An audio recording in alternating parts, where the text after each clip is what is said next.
Good morning.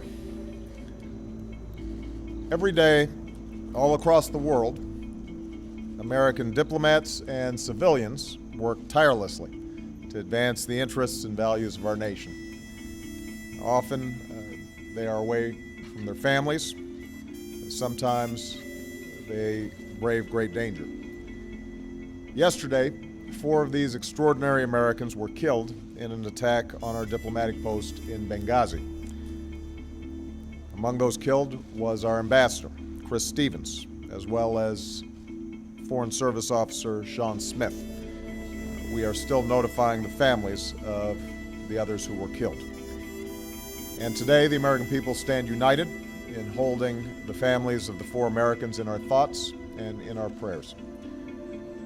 The United States condemns in the strongest terms this outrageous and shocking attack.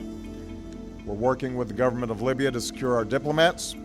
I've also directed my administration to increase our security at diplomatic posts around the world.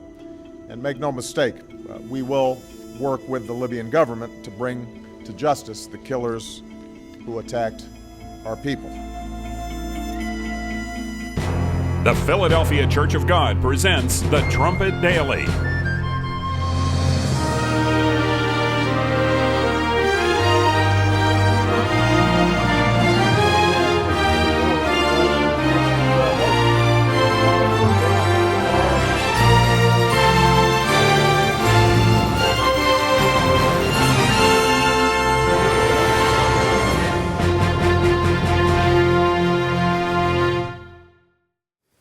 Last year, the day after Libyan terrorists attacked the U.S. consulate in Benghazi and murdered 4 of our Americans, the President of the United States vowed to bring the killers to justice. He said that the day after the attack. And today, 1 year later, no one has been arrested. Still, no one's been arrested. No one who was behind that attack has been brought into custody. It took the United States, I think, 11 months. It was just about a month ago, I believe, when they finally indicted the suspects, pointed them out, identified them. But evidently, even though we know where they are today in Libya, we haven't been able to get them. They're just roaming around, giving interviews and things of that nature, even as we, I guess, are trying to find them or arrest them. This is from the New York Times, September the 9th. It says, a year after the attacks in Benghazi that killed the U.S. ambassador to Libya and 3 other Americans, the Justice Department has indicted suspects. Intelligence officials have a general idea of where they are hiding, and the military has a contingency plan to snatch them if that becomes necessary.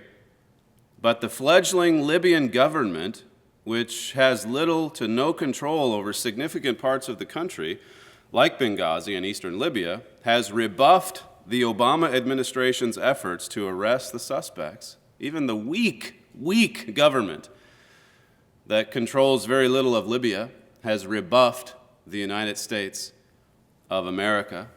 Now, if you go back farther than the attack in Benghazi last year, you go back 2 years to when the United States was in there removing the government of Muammar Gaddafi. It was basically the U.S. that was responsible for toppling that regime and giving rise to the new administration.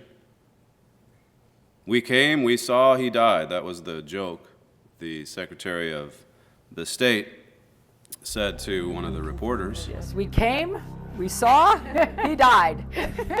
President Obama said that this was a couple years ago. He said Gaddafi's death marked the end of a long and painful chapter in Libya. This marks the end of a long and painful chapter for the people of Libya. The end of a long and painful chapter. After Gaddafi was sexually abused and then murdered and drugged through the streets, put in a meat locker, so that people could come in and out and view his dead body, his dead corpse. Going back to what the president said 2 years ago, the people in the new and democratic Libya now had a chance to, I guess, determine their own destiny. They had freedom because the dictator was gone And today, the United States can't even get this so-called democratic Libya to hand over the ringleader to the attack in Benghazi last year. This is from Fox News, September 8th. Federal prosecutors last month filed the first criminal charges related to September 11th, 2012, attacks on the U.S. outpost in Benghazi, Libya, in which 4 Americans were killed. It says the sealed charges are against Libyan militia leader Ahmed Abu Khattala. Though he's given interviews with several major news outlets, Khattala has not been taken into custody. And others seen with Khattala in videos from the outpost security cameras also have not been found by authorities. Well, I mean, the New York Times can find him, the Associated Press can find him, but U.S. officials can't find him. Libyan officials can't find him, supposedly. I mean, here's the ringleader of this attack, and he's off granting all of these interview requests. On one of the Sunday morning talk shows just this past week, there was a reporter who asked the White House Chief of Staff why no one has been brought to justice after 1 full year. And it was an amazing exchange just to watch on TV, because this White House official seemed surprised and almost agitated that he would even be asked the question about Benghazi. I mean, after all, we've got a new crisis to deal with. Syria. Never mind Benghazi. Let's talk about Syria, or whatever the crisis of the month happens to be. Never mind Libya. We've got to fix Syria. That's the thinking. And I guess along the way, it doesn't matter that Libya has almost overnight turned into a ruined and lawless state that's allied itself with Iran, that's rabidly hostile to the United States of America, and that this is largely America's doing.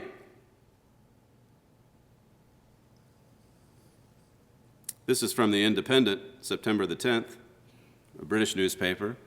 A little under 2 years ago, Philip Hammond, the defense secretary, urged British businessmen to begin packing their suitcases and to fly to Libya to share in the reconstruction of the country and exploit an anticipated boom in natural resources. Here is the British government now saying Libya has been liberated. Libya is free. Let's go and rebuild. Let's go and pitch in. Let's go and help. The Independent says, yet now Libya has almost entirely stopped producing oil as the government loses control of much of the country to militia fighters. That's the reality 2 years on. The government's lost control. Mutinying security men, it says, have taken over oil ports on the Mediterranean and are seeking to sell crude oil on the black market. It says, as world attention, notice this, as world attention focused on the coup in Egypt and the poison gas attack in Syria over the past 2 months, Libya has plunged unnoticed into its worst political and economic crisis since the defeat of Gaddafi 2 years ago. Government authority is disintegrating in all parts of the country, putting in doubt claims by American, British, and French politicians that NATO's military action in Libya in 2011 was an outstanding example of a successful foreign military intervention which should be repeated in Syria. So we want to use the same formula, the same plan, the same pattern that was used in Libya. We want to now apply it to Syria to fix the problems over there.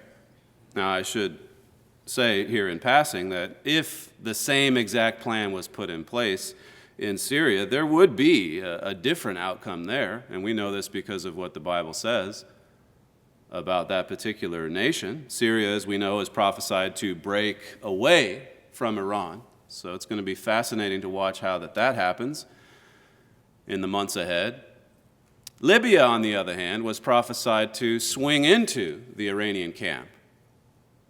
So there will be a different outcome, to be sure, but that's beside the point I want to make here today. The point I want to make is to show that we have leaders whether in Britain or the United States, who insist on using the exact same failed policies and plans. No matter how spectacular the failure is of the previous engagement. Stunning. Going back to this article in The Independent, it talked about how the oil production was down. It's actually down 90%. I mean, the nation has pretty much ground to a halt with all these terrorist militias roaming the countryside. Lawlessness and chaos reign. Oil production has nearly stopped. The Independent says Libyans are increasingly at the mercy of militias which act outside the law. Popular protests against militiamen have been met with gunfire.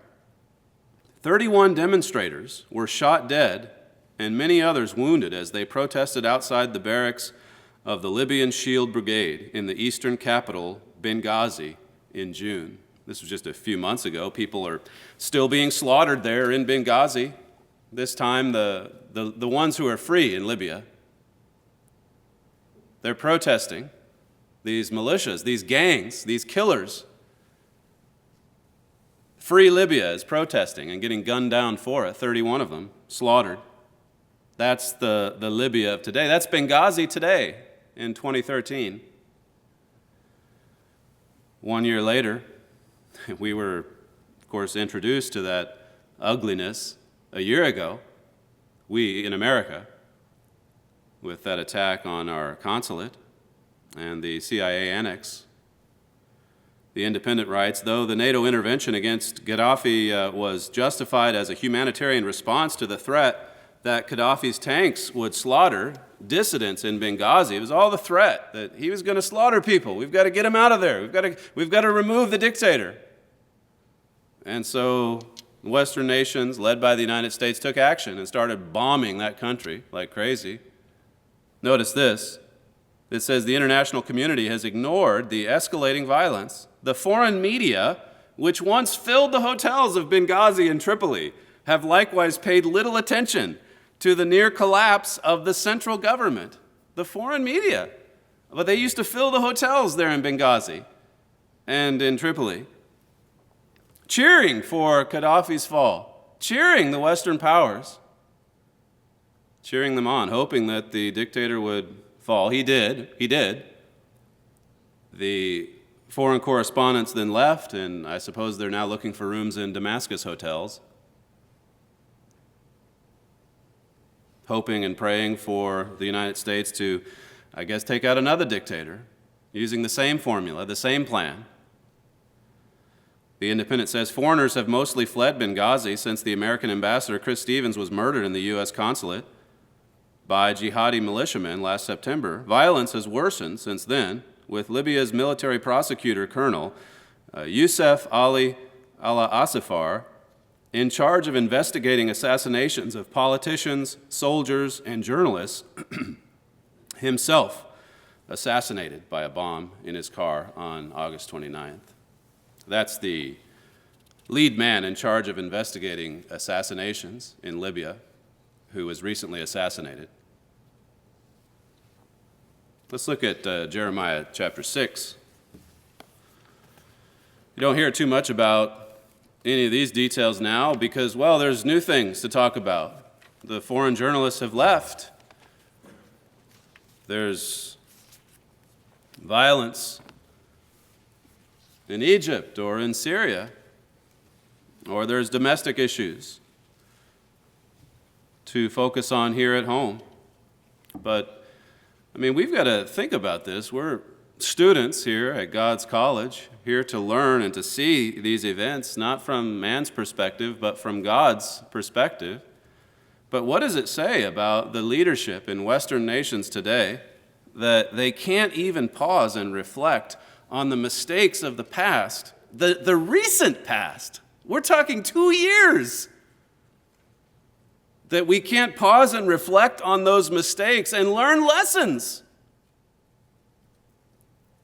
from those spectacular failures. Instead, we just move on to even more dangerous regions when the stakes are even higher.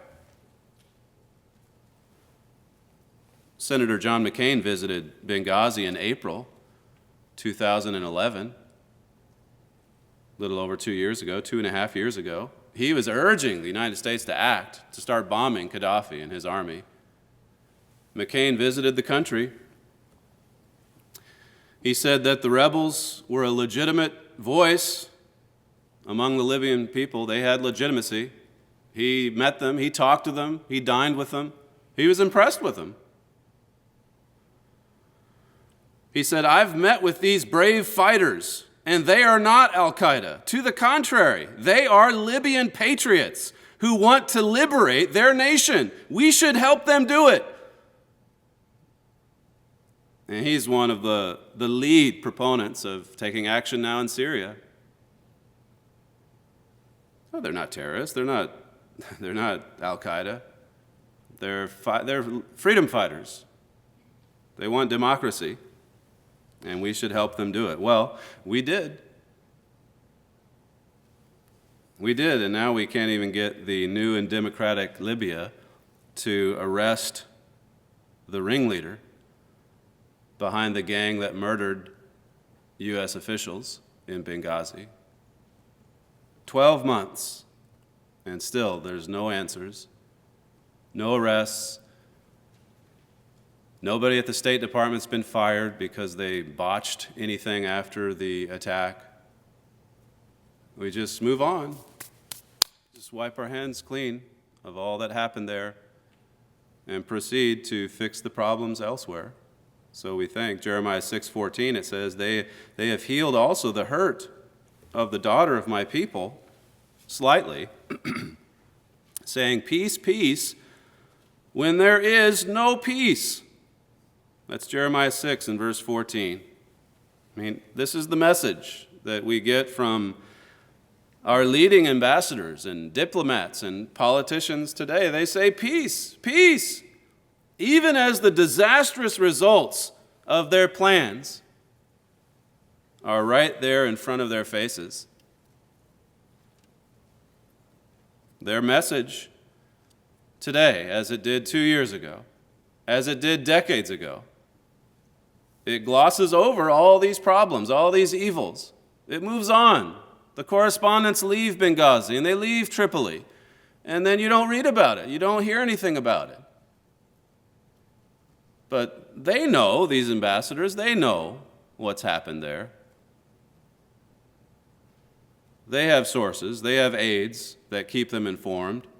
They have access to these special panels of inside information in the Senate or in the House or wherever. But what does the Bible say about them? The Living Bible says you can't heal. This is a paraphrase of Jeremiah 6:14. It says you can't heal a wound by saying it's not there. Yet the priests and the prophets give assurances of peace when all is war. That's what so many world leaders do today. They heal the wound, so to speak, by just pretending that it's not there. It's just not there. And so when the plans of leaders today literally blow up in their faces, well, they just turn a blind eye to it and move on to the next crisis. It says a lot about the heart of man, how ignorant and how stubborn we can be if we don't see as God sees. This is from an article by Byron York, September the 7th. He said, the Libyan intervention stopped Gaddafi, but his dictatorship ended in just another brutal, extrajudicial killing, as rebels bloodied and tortured Gaddafi before killing him and putting his body on display in a meat locker in Misurata. It was not an end that democracy-promoting U.S. officials should have been proud of, but top Obama administration figures were anyway. Well, that's what we wanted. And yes, it was brutal. It was disgusting. And we saw it on YouTube as it played out. But we were behind it, and that's our position, I guess. And this is going to be a good thing, because we say so. Isaiah chapter 59. Isaiah 59.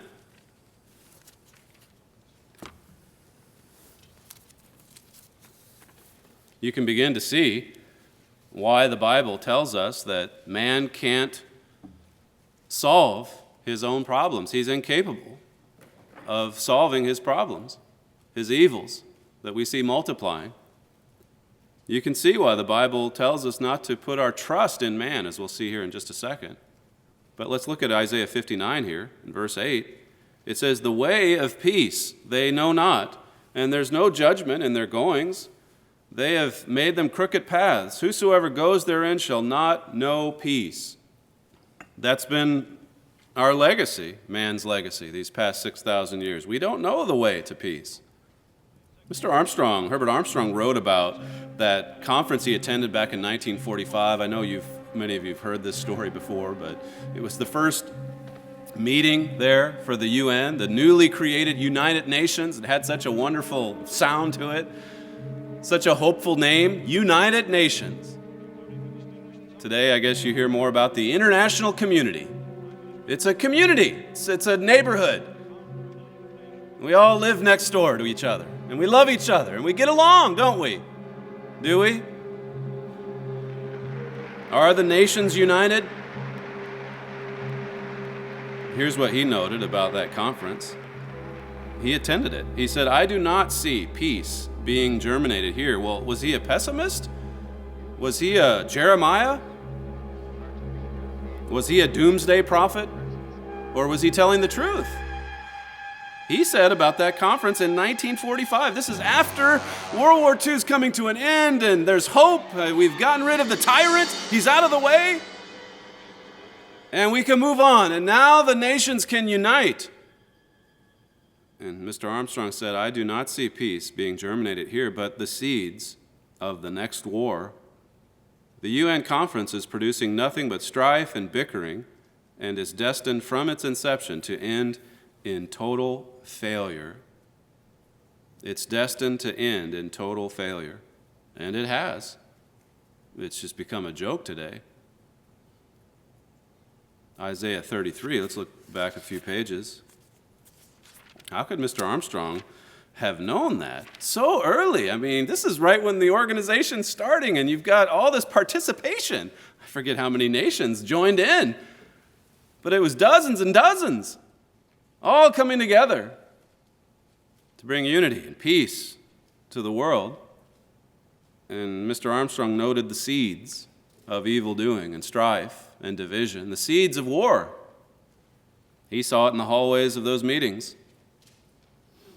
Isaiah 33:7, it says, "Behold, their valiant ones shall cry without. The ambassadors of peace shall weep bitterly." That's a prophecy for what's going to happen when it all comes crashing down. When Libya, you can't just shove it off the front page of the paper because Libya is America or Libya is Britain. Libya is everywhere. And when that happens, God says that the best-known diplomats and ambassadors among us will come to see the error of their ways, and they're going to weep bitterly. Finally, when the evidence is everywhere, and it can't just be pushed off the front page of a paper, and people then just forget about it. Jeremiah 17, we can conclude over here. As you turn over there, let me just read to you what my father wrote 2 years ago about Libya. This was while the action to bring down Gaddafi was going on. Gaddafi hadn't yet been murdered in the streets of that Libyan town when my father wrote this. But here is what he wrote, nonetheless. It says, "Now America and the West have paved the way for another Iranian victory in Libya. We're rejoicing. We're rejoicing about the overthrow of Libya's Muammar Gaddafi, while we should be mourning." He said, "Libyan chaos is now the ideal setting for Iran to bring that nation into its deadly terrorist web." He says, "The government that replaces Gaddafi will be 1,000 times worse." Wow, that's quite a statement. That's similar to what Mr. Armstrong said in that United Nations meeting. Jeremiah 17:5, it says, "Thus says the Lord, cursed be the man that trusts in man and makes flesh his arm," or relies on flesh for strength, "and whose heart departs from the Lord." See, cursed be the man who trusts in man. I mean, this has been the fundamental lesson that man has refused to learn for 6,000 years, and we see it playing out over and again every year before us. Even as this world steamrolls on toward a worldwide chaos and ruin. I want to read another quote here before we conclude from the Trumpet. This is January of 2009. This is going back farther. This is before the Arab Spring. This is when you talk about hope and optimism. The U.S. had a new president, and the world was cheering, and America was cheering. I saw one clip from a celebrity, I guess it was the day after the inauguration, where he said, it's amazing the difference that one day makes. Oh, the world loves us. There's such a different tone in Washington. People are reaching out to America.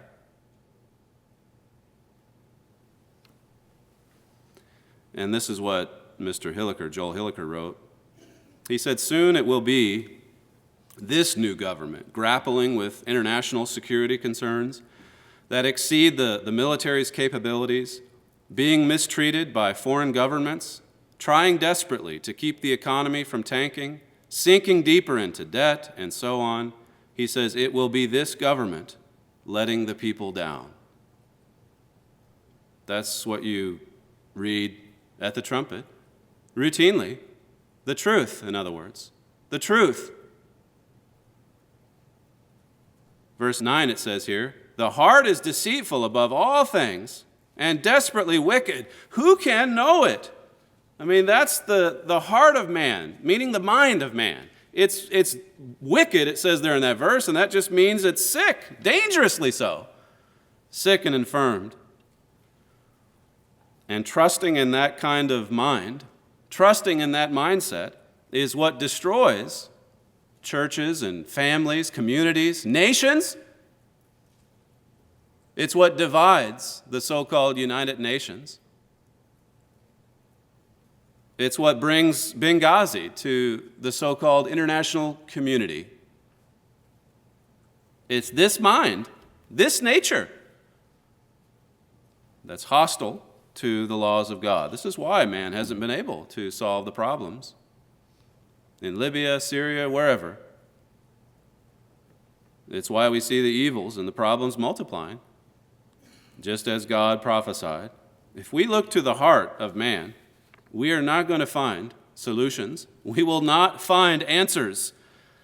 But thank God, students, thank God that we worship a Creator who gives answers, who tells the truth, who provides solutions